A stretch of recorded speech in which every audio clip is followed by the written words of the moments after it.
1909 թվականին Կոմիտասը Էջմիածնից Փարիզ Մարգարիտ Բաբայանին ուղղված նամակում գրում է. «Ոչ խելք են թողել, ոչ միտք, անհանգիստ բան եմ եղել, հոգիս բերանս է հասել, երևակայիր, որ շրջապատված եմ թանձր մառախուղով, ուզում եմ լույս, պայծառ լույս տեսնել, հեռանալ վեր, շատ վեր, այրող արևի հետ ապրել, բայց ճանապարհը չեմ գտնում, անիրավ օդի մեջ խեղտամահ եմ լինում, մարդ չկա, որին բանաս սիրտդ, մարդ չկա, որից մի բան լսես, նստում եմ առավոտից մինչև իրիկուն բուբուին պես իմ սեղանի առաջ, գրում ու գրում, գալիս է հանգստի րոպե, մարդ ես որոնում, որ գրածդ երգես, նվագես ու կարծիք լսես, չես գտնում, դուրս եմ գալիս և վագրի պես այս ու այն կողմ եմ շուռ գալիս, մենակ, իմ պարտեզում ու իմ տանիքի վրա, ես զարմանում եմ, թե ինչու մինչև այժմ դեռ չեմ խելագարվել այս մթնոլորտի խարդախ վայրերում, մեկ ուզում եմ թռչեմ, հեռու միայնակ, մեկ էլ ուզում եմ փակվեմ, մենակ ու ճգնեմ, բայց ինչ եմ անում, որ չեմ ճգնում, այո, բայց ոչ այսպիսի, այլ իմ Մուսայի հետ եմ ուզում միայնակ ապրել, որ սիրտս չպղտորվի, միտքս չխարդախվի, հոգիս չխռովվի և խիղճս չմեռնի»։ Թե ով էր Մարգարիտ Բաբայանը, որին ուղղված նամակում այսպես անկեղծանում էր մեծն Կոմիտասը, կպատմեմ քիչ անց, իսկ մինչ այդ ձեզ ուզում եմ հիշեցնել ալիքին բաժանորդագրվելու ու տեսանյութերը հավանելու, մեկնաբանություններ գրելու և հնարավորության դեպքում ալիքին նյութապես աջակցելու մասին, թե ինչպես աջակցել, ամեն ինչ գրված է տեսանյութի ներքևում։ Իդեպ մայիս ամսվա ընթացքում ալիքին աջակցել են Վահան Գեղամյանը, Սևադա Բադալյանը, Սուրեն Եղիազարյանը, Վարուժան Մարգարյանը, Սոնա Նազարյանը, Հրաչյա Հայենցը։ Անչափ շնորհակալ եմ և շատ զգացված։ Հիշեցնեմ, որ ալիքը գործում է բացառապես ձեր բարոյական և նյութական աջակցության շնորհիվ։ Եվ այսպես Մարգարիտ Բաբայան, դաշնակահարուհի, երգչուհի, մեծոսոպրանո, երաժշտագետ, մանկավարժ Մարգարիտը 1874 թվականին ծնվել էր ըստ որոշ աղբյուրների Գերմանիայի Գոթա քաղաքում, մյուս աղբյուրների հավաստմամբ Թիֆլիսում։ Չգիտեմ, թե հստակ որն է նրա ծննդավայրը, սակայն Թիֆլիսում նրա հայրը Ավետիք Բաբայանը բավական ճանաչված բժիշկ էր, իսկ Մարգարիտը դաշնամուրի դասեր էր առել Թիֆլիսի երաժշտական ուսումնարանում։ Կրթված ու ապահովված ընտանիքի այս օրիորդը համերգներ էր տվել Անդրկովկասի տարբեր քաղաքներում։ Առանձին գրքույկով հրատարակվել էր Վիլդերի Լյուդվիգ վան Բեթհովեն աշխատության հայերեն վերապատումը, թղթակցել էր մամուլին։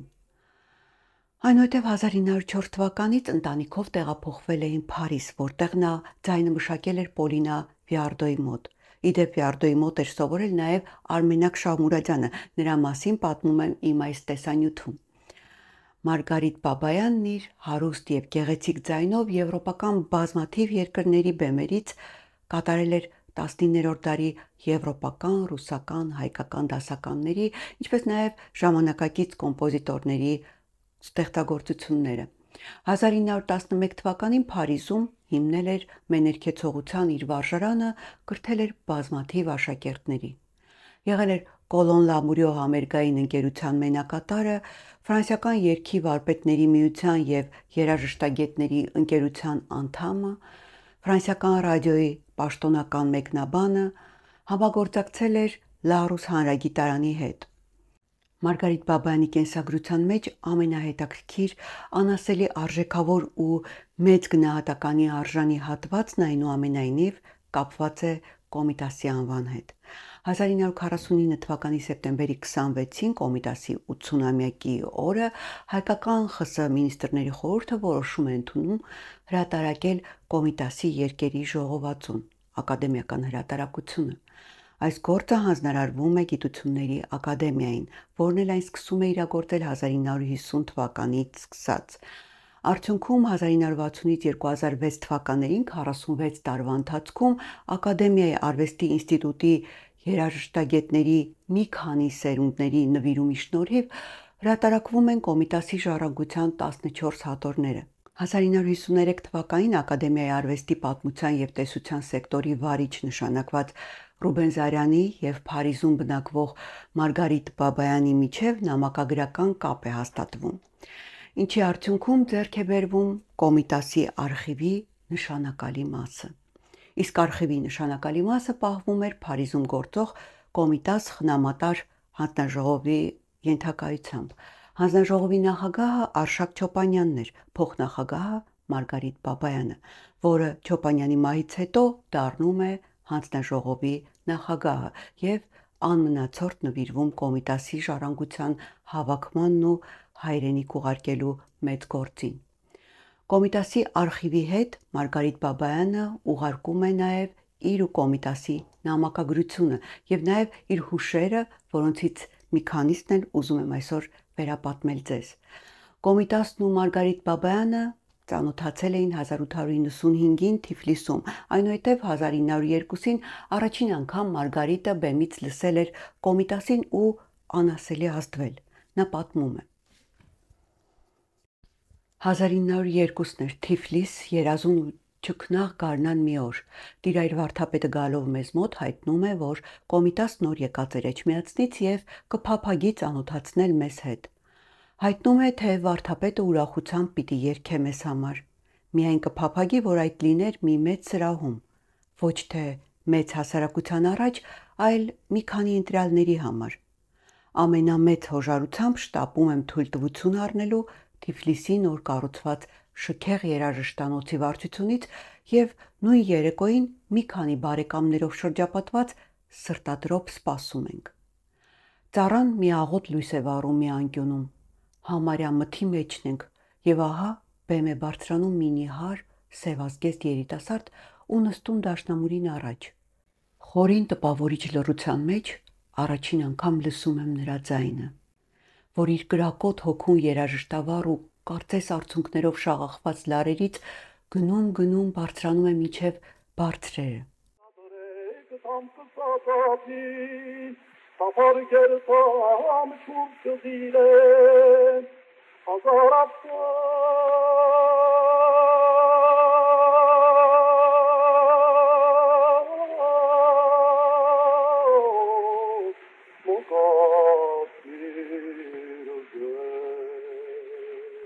Արցունքներս անխնա հոսում էին աչքերիցս, մինչև որ տիրայր վարդապետը տեսնելով անասելի հուզմունքս կանգնեցնում է ոգևորված երաժշտին։ Բավական է, բավական, Կոմիտաս, աղջկան սպանեցիր։ Ավարտելով հուշը Մարգարիտն ամփոփում է միտքը, ասելով. այդ օրվանից հասկացա, թե հայ երաժշտություն էլ կա աշխարհիս երեսին, և այդ գաղափարը կապվեցավ Կոմիտաս վարդապետի երաժշտական անձի հետ։ Կոմիտասի և Մարգարիտի մտերմությունն ու ընկերությունը շարունակվել է Փարիզում, երբ Կոմիտասը դասախոսություններով ու համերգներով Ֆրանսիա է մեկնել։ Դրա մասին են վկայում միմյանց գրած նամակները, որտեղ Կոմիտասը իր տրտմության, հոգսերի, խնդիրների մասին անկեղծորեն պատմել է Մարգարիտին։ Նաև հումորներ ու կատակներ է արել, ու հենց Մարգարիտին ուղված նամակներից մեկում է, որ տեղադրել է իր այս գծապատկերը և կից գրել. «Էս էլ ես եմ»։ Իսկ Մարգարիտ Բաբայանը Կոմիտասին գրած նամակներում նրան դիմել է թանկագին հայր Սուրբիկ։ Ապշելու բան է, թե որքան փաղաքշանք, քնքշություն ու սեր կա այս դիմելաձևի մեջ, թանկագին հայր Սուրբիկ։ Փարիզյան համերգների մասին Մարգարիտ Բաբայանը հիշում է. 1905 թվին Փարիզ, նոյեմբեր ամիսն էր։ Կոմիտասի հետ տենդավառ պատրաստվում էինք հայկական մեծ նվագահանդեսին։ Ծրագրի մասին վիճելով, աշխատելով, վազվզելով, Կոմիտաս մեկին ձեր սովորեցնում նոր եղանակներ, մեկ Շահմուրադյանին, մեկ քրոջս դաշնամուրին համար մշո պարերն էր հարմարեցնում։ Վերջապես հասավ դեկտեմբերի 1-ի իրիկունը, սրահը ծայրից ծայր լիքն էր։ Կոմիտասը միայն ջղերի ուժով ոտքի վրա էր, այնքան հոգնած էր նախընթաց աշխատություններից ու փորձերից։ Նրա ձայնը այնպես կտրված էր, որ մոտիկ բարեկամներս և ես դողում էինք, թե ինչպես պիտի հաղթե այդ սոսկալի ֆիզիկական հոգնածությունը։ Ահա հասնում է այդ րոպեն։ Վարդապետը խիստ և վսեմ հագուստով մոտենում է փոքրիկ երգեհոնին և ինքն իրեն դաշնակցելով սկսում մեղմամեղմ Տիրամայր խաչի երգը։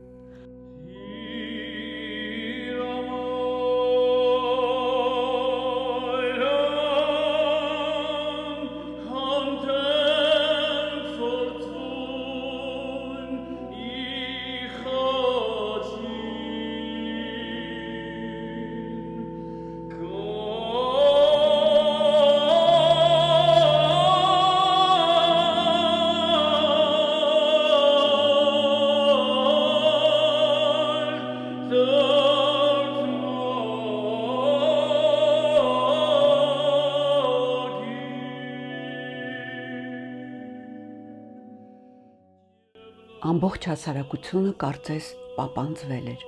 Մարդիկ կարծես իրենց շունչը պահել էին, որ ավելի եւս կարողանան ըմբռնել այդ անասելի ցավին հետ մեր ազգին դարավոր աղերսանքին վսեմ եղանակը։ Տպավորությունը անպատմելի էր։ Շատ անվանի Փարիզի երաժիշտներ ու երգիչներ պատմում էին ինձ ավելի ուշ իրենց տպավորությունը, թե երբեք իրենց կյանքի մեջ այդպիսի խոր երաժշտական հուզմունք չէին ստացել։ Իդեպ այս պահին հնչում էր Նարեկացու Տիրամայրն խաչի կամ Տիրամայրն հանդեպ որդվույնը Վարուժան Մարգարյանի կատարմամբ, որը նույնպես շատ գեղեցիկ ու հուզիչ կատարում է։ Կոմիտասի երաժշտության ու նրա կատարումների թողած մեծ ազդեցության եւ հետևանքների մասին է պատմում Մարգարիտ Բաբայանի հաջորդ հուշը։ 1911-ի հուլիսին, երբ Մարգարիտը պատրաստվել է իր ամառային հանգստին մեկնել, նրան է միացել նաև Կոմիտասը, ու նրանք 2 շաբաթ միասին հանգստացել, ինչպես նաև պարապել ու ստեղծագործել են անգլիական կոկիկ հյուրասեր փոքրիկ մի պանդոկում։ Մարգարիտը պատմում է. Այնտեղ ուր ապրում էինք, իմիջիայլոց մի համակրելի անգլիական զույգ էր բնակվում, 2 սիրունիկ խարտյաշ որդիներով։ Հայրը մի պաղարյուն կատարյալ բրիտանացի էր, իսկ մայրը սևաչյա ծիծաղկոտ իռլանդուհի։ Հայտնի է անգլիացիների հարգանքը դեպի հոգևոր անձինք։ Նոքա բոլորը, թեև չափազանց հետաքրքրված, երբեք չէին համարձակվում մինչև իսկ ընդհանուր դահլիճը մտնել, երբ վարդապետը այնտեղ պարապում էր։ Հասնում է ընտանիքին արձակուրդին վերջին օրը, եւ բոլորը սպսպղուն թեյի սեղանի շուրջը նստած մի ժամից պիտի բաժնվենք։ Տիկինը սիրտ առնելով շտապում է ինձ հարցնել, թե արդյոք անհամեստություն պիտի համարենք, եթե իր փափագը հայտնե լսելու վարդապետին նրա ազգային երգերը երգելիս։ Վարդապետը հոժարությամբ վեր է կենում, մոտենում դաշնամուրին եւ սկսում կռունկը։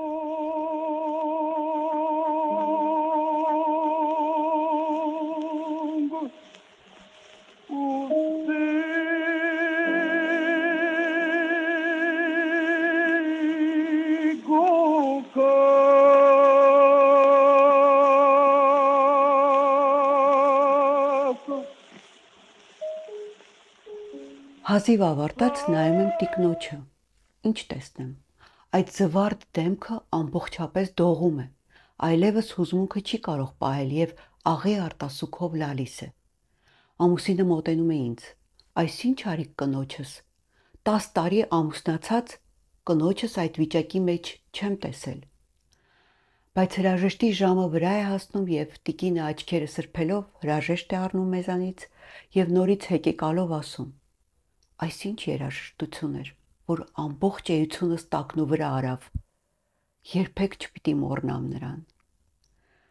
Իդեպ այս նույն պատմությունը Մարգարիտ Բաբայանը պատմել էր նաև Ռուբեն Զարյանին, երբ նա Փարիզում հյուրընկալվել էր Մարգարիտի տանը։ Մարգարիտ Բաբայանի համեստ բնակարանում Ռուբեն Զարյանին գրավել էր պատից կախված Կոմիտասի լուսանկարը, որը թվագրված էր 1912 թվական եւ մակագրված «Միշտ իմ սիրելի Մարգոյին»։ Զարյանը հիշում է, որ Մարգարիտը Կոմիտասի լուսանկարին նայել էր ու աչքերը արցունքակալած ասել. «Դուք պետք է նրան լսեիք, երբ երգում էր։ Ավելի լավ ու ազդող ձայն ունեցողների եմ լսել, բայց հուզական շնչով ոչ մեկը Կոմիտասին չէր հասնում։ Ուրիշ էր, բոլորովին ուրիշ»։ Հետո Մարգարիտ Բաբայանը, որպեսզի ցրի տխրությունը եւ թախծոտ տրամադրությունը, հյուրերին առաջարկել էր մի դեպք պատմել, որ պատահել էր Փարիզում։ Նա սկսել էր պատմությունը։ Պայմանավորվել էինք, որ Կոմիտասը ժամը 1-ին պետք է գար մեր տուն ճաշելու։ Ժամը 1-ն էր, չկար։ 2-ն էր, դարձյալ չկար։ 3-ն է, չկա։ Չենք հասկանում, թե ինչ կարող է պատահած լինել։ Անհանգստանում ենք։ Վերջապես եկավ 4 անցեր։ Եկավ շատ ուրախ տրամադրությամբ ու պատմեց ուշանալու պատճառը։ Շանզելիզեով անցնելիս Կոմիտասի ոտքը մի փափուկ բանի էր կպել։ Կրացել է ու գետնից բարձրացրել մի փոքրիկ դրամապանակ։ Մեջն ընդամենը 10 ֆրանկ։ Մտածել է, որ կորցնողը պետք է որ խեղճ աղքատ մարդ լինի։ Որոշել էր կանգնել ու սպասել մինչև տերը գա։ 3 ժամ մնացել է կանգնած, մինչև որ մոտեցել է մի աղջիկ։ Տեսնելով, որ այդ աղջիկը բան կորցրած մարդու հայացքով շուրջն է նայում, Կոմիտասը հարցրել էր. «Ինչ կփնտրեք օրիորդ»։ Աղջիկը ասել էր. «Պորտմանես»։ «Ինչ կար մեջը»։ Հարցրել էր Կոմիտասը։ 10 ֆրանկ։ Կոմիտասը տվել էր դրամապանակը աղջկան ու տուն եկել երևի ավելի ուրախ, քան դրամապանակը կորցրած եւ հետո գտած աղջիկը։ Ռուբեն Զարյանն ասում է, այս պատմությունը պատմելիս Մարգարիտ Բաբայանի դեմքը ժպտում էր, իսկ աչքերը խոնավ էին։ Զարյանն ասում է, ես հասկացա, որ ուսուցչի անվան հետ կապված ամեն հիշողություն նորից, ինչպես շատ տարիներ առաջ, խախտում էր նրա հոգու անդորը։ Ինչ ծաղիկներ եք ավելի սիրում, օրիորդ Մարգարիտ, հարցրել էր Ռուբեն Զարյանը։ Մեխակներ, պատասխանել էր նա։ Զարյանը, որպես մխիթարանք, թե սփոփանք խոստացել էր Երևան վերադառնալիս Մարգարիտի կողմից սպիտակ մեխակների փունջ դնել Կոմիտասի շիրմին։ Մարգարիտը հազիվ հուզմունքը զսպելով ասել էր. Դուք շատ ազնիվ եք, պարոն Զարյան, բայց մի խնդրանք, թե քանի մեխակ կդնեք, ձեզ եմ թողնում, բայց այդ մեխակները թող տարբեր գույների լինեն։ Թե ինչու տարբեր գույների, չէր շարունակել ոչ Բաբայանը, ոչ էլ Զարյանը, բայց պարզ ու հասկանալի է, Մարգարիտի հուշերում վառ մնացած ծիծաղկոտ, կատակասեր, կենսուրախ, լուսավոր ու պայծառ Կոմիտասին գունեղ ծաղիկներ նվիրելու նրա ցանկությունը միանգամայն տրամաբանական էր, քանի որ անգույնն ու միագույնը իրոք Կոմիտասինը չէին։ Զարյանը կատարել էր խոստումը, ծաղիկներ էր դրել մեծն Կոմիտասի շիրմին ու փոխանցել նրա երբեմնի սանի ու բարեկամուհու մաղթանքը։ Հանգիստ քեզի, թանկագին հայր սուրբ։ Կուզեմ քեզի երևակայել ավելի երջանիկ եւ նույն չափ անձնվեր հայ երաժշտության համար, որին կատարյալ ներշնչողը հայրը եղած ես եւ մնալու ես հավիտյան։